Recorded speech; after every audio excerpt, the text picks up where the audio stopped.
Online class में आपका हार्दिक स्वागत। मैं डॉक्टर ओम स्वामी, सहायक आचार्य भूगोल, राजकीय महाविद्यालय भिनमाल। राजस्थान के प्रमुख सिंचाई के स्रोत, इसमें मैं आज कुएं एवं नलकूप जो सिंचाई के प्रमुख स्रोत हैं इस पर चर्चा करूंगा। सिंचाई के विभिन्न साधनों में कुएं एवं नलकूप सिंचित क्षेत्र के 71 लाख हेक्टेयर क्षेत्र पर सिंचाई की सुविधा उपलब्ध है। राजस्थान में तालाबों द्वारा 0.67 लाख हेक्टेयर तथा नहरों द्वारा 30 लाख हेक्टेयर भूमि में सिंचाई की जाती है। औसतन राज्य में कपास के क्षेत्रफल का 90% भाग सिंचित है। गंगानगर व हनुमानगढ़ जिले के में कपास के अंतर्गत आने वाले क्षेत्र के 2/3 क्षेत्र 99% भाग सिंचित है।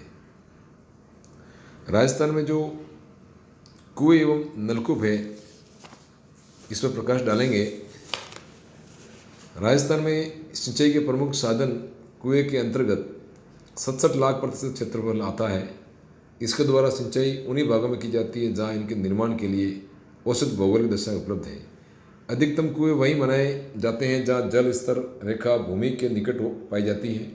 इस दृष्टि से भरतपुर, अलवर, राजसमंद, उदयपुर, जयपुर, अजमेर कुओं के द्वारा सिंचाई के लिए उपयुक्त है, क्योंकि यहाँ जल स्तर रेखा 6 मीटर से 12 मीटर की गहराई पर मिलती है। इस प्रकार राजस्थान के पूर्वी भाग की अपेक्षा बाड़मेर, बीकानेर, जोधपुर तथा जैसलमेर में 60 से 150 मीटर की गहराई पर जलस्तर पाया जाता है तथा सिंचाई करने में इन स्थानों पर परिश्रम वे दोनों ही अधिक होता है। इसलिए इन स्थानों पर कुएं केवल पीने के पानी प्राप्त करने के लिए उपयोग में लाए जाते हैं। कुएं और नलकूप से सिंचित या सिंचाई करने की दृष्टि में सबसे अधिक महत्वपूर्ण जिला जयपुर है, जहाँ पर कुएं द्वारा सकल सिंचित क्षेत्र का 20% भाग मिलता है। इसके अतिरिक्त अलवर, भरतपुर, स्वयं माधोपुर, करौली, धौलपुर, अजमेर, भीलवाड़ा आदि जिले में कुओं द्वारा सिंचित जो सिंचाई की जाती है। राज्य के इन जिलों में कुल सिंचाई क्षेत्रफल का 36% भाग कुएं एवं नलकूपों द्वारा सिंचित किया जाता है। इन जिलों में कुओं में जल धरातल के निकट कम गहराई पर मिल जाता है, अतः फसलों के लिए जल की उतनी आवश्यकता नहीं रहती जितनी पश्चिम भाग में। वर्तमान में बीकानेर जिले में कुओं द्वारा सिंचाई बिल्कुल ही नहीं की गई, जबकि चूरू, गंगानगर, जैसलमेर में कुओं द्वारा सिंचित क्षेत्र कुल 3700 हेक्टेयर ही रहा है, जो नगण्य मात्रा है। राजस्थान के दक्षिण दक्षिणी पूर्व में वर्षा का औसत अच्छा होने के कारण इन क्षेत्रों में स्थित जालोर, राजसमंद, उदयपुर, पाली तथा चित्तौड़गढ़ आदि जिले में कुओं द्वारा सिंचाई क्षेत्र का लगभग 26% भाग सम्मिलित है। राजस्थान के पूर्वी तथा दक्षिणी पूर्वी भागों में कुओं द्वारा अधिक सिंचाई किए जाने के निम्न कारण हैं। अरावली की पूर्वी ढालों के निकटतम नदियों का जल धीरे धीरे रिंच कर भूमि में समा जाता है, अतः जल स्तर ऊंचा रहता है और कुएं बनाने में सुविधा रहती है। इस क्षेत्र की मिट्टी मुलायम तथा जलोढ़ व बलुई होने से खुदाई करना सरल है। कृषक अपने परिवार के सदस्यों की सहायता से कुआं बना लेता है, अत्यधिक व्यय भी नहीं आता है। नहरों के विकास के पूर्व कुओं द्वारा सिंचित क्षेत्रफल द्वारा भी अधिक था, क्योंकि नहरों द्वारा सिंचाई की अपेक्षा कुएं द्वारा सिंचाई के कई लाभ थे, वो जो इस प्रकार है। कुओं द्वारा क्षेत्रों में नियमित और विश्वसनीय जल पूर्ति के कारण फसल प्रतिरूप अच्छी तरह विकसित होता था। प्रति हेक्टेयर औसत उपज भी अधिक प्राप्त होती थी। नहरी सिंचाई की तुलना में कुओं द्वारा सिंचाई सस्ती पड़ती है। कुओं के पानी हर समय तक निरंतर मिल जाता है। चूँकि जल निकालने के लिए कृषक को परिश्रम करना पड़ता है, अतः जल का उपयोग मितव्ययता से होता है।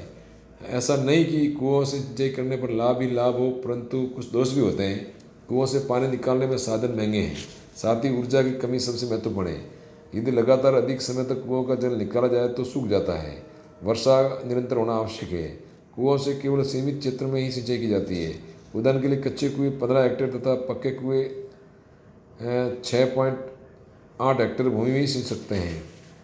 अधिकांश कुओं का जल खारा होता है, सिंचाई के लिए अनुपयुक्त होता है। इस प्रकार कई प्रकार की समस्या होती हैं, इस कारण कुओं द्वारा सिंचाई नहीं की जाती है। अब नलकूपों पर प्रकाश डालेंगे। राजस्थान के पश्चिमी भागों में प्राचीनतम जो सरस्वती नदी बहती थी वो प्राय लुप्त हो गई है। जल भूमि के नीचे पाए जाने का अनुमान है।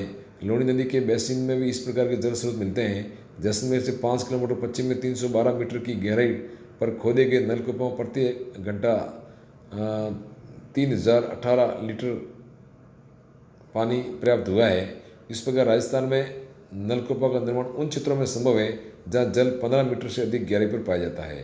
भूमि में छिद्र बनाकर जल को पंप द्वारा धरातल तक लाया जाता है। नलकूपों का प्रयोग सामान्यतः वहाँ किया जाता है जहाँ नहर का जल नहीं पहुँच पाता है। नलकूपों का प्रयोग सिंचाई के अतिरिक्त अनुपजाऊ भूमि की खेती योग्य बनाने के लिए भी किया जाता है। साधारणतः नलकूपों के निर्माण के लिए निम्न आवश्यक दशाएं चाहिए। भूमि तल के नीचे जल की मात्रा पर्याप्त होनी चाहिए जिससे वह धरातल की मांग को स्थायी रूप से पूरा कर सके। जल का तल लगभग 150 मीटर की गहराई से अधिक न हो तथा उसका तल साधारणतः जल तल से नीचा हो। सिंचाई की मांग औसत रूप से एक वर्ष में 3200 घंटे हो। सस्ती विद्युत शक्ति सुविधा उपलब्ध हो। मिट्टी इतनी उपजाऊ हो कि नलकूप निर्माण में किया गया खर्च उस पर अधिक उत्पादन करके प्राप्त किया जा सके। ऐसे क्षेत्र में जहाँ नहरें, तालाब तथा बांधव से सिंचाई संभव न हो वहाँ नियमित रूप से कृषि के लिए कुएं जल की पूर्ति करते हैं। 120 से 160 हेक्टेयर भूमि पर सिंचाई के लिए जल प्राप्त करवाता है, जबकि कुआं 6 से 8 हेक्टेयर तक ही सिंचाई कर पाता है। नलकूपों का प्रयोग जहाँ जल तल 14 मीटर की गहराई से अधिक हो वहाँ मित्रता सिद्ध होती है। छोटे आकार के खेतों के लिए नलकूप विशेष महत्व रखता है।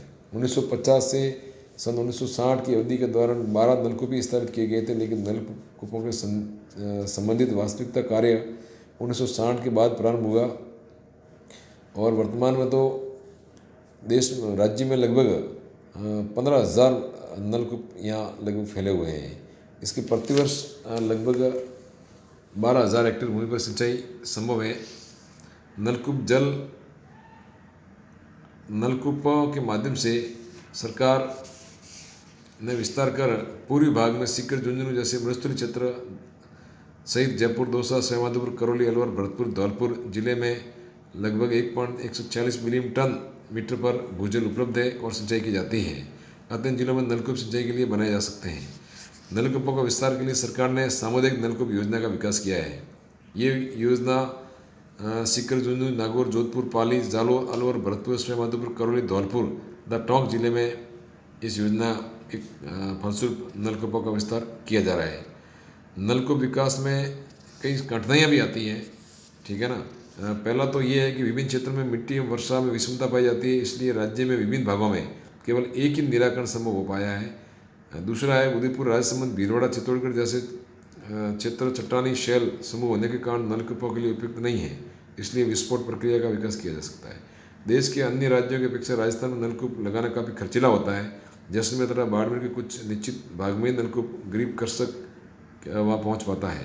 राज्य में क्षारीय मिट्टी बड़ी समस्या है जो राज्य में लगभग 4 लाख हेक्टेयर में फैली हुई है। राजस्थान के कृषि रसायन विभाग के अनुसार राजस्थान के पश्चिम भाग जैसलमेर, बाड़मेर, नागौर, सीकर, झुंझुनू जिले में 50% जल से अधिक तथा राज्य के पूर्वी भाग में जयपुर, दौसा, अजमेर, भीलवाड़ा, भरतपुर के भागों में जल कम से कम 50% जल बहुत ही खारा है। इन खारे जल के कारण नलकूपों का विस्तार कम हो पाया है। इस प्रकार राजस्थान में नलकूपों की स्थिति पाई जाती है। धन्यवाद।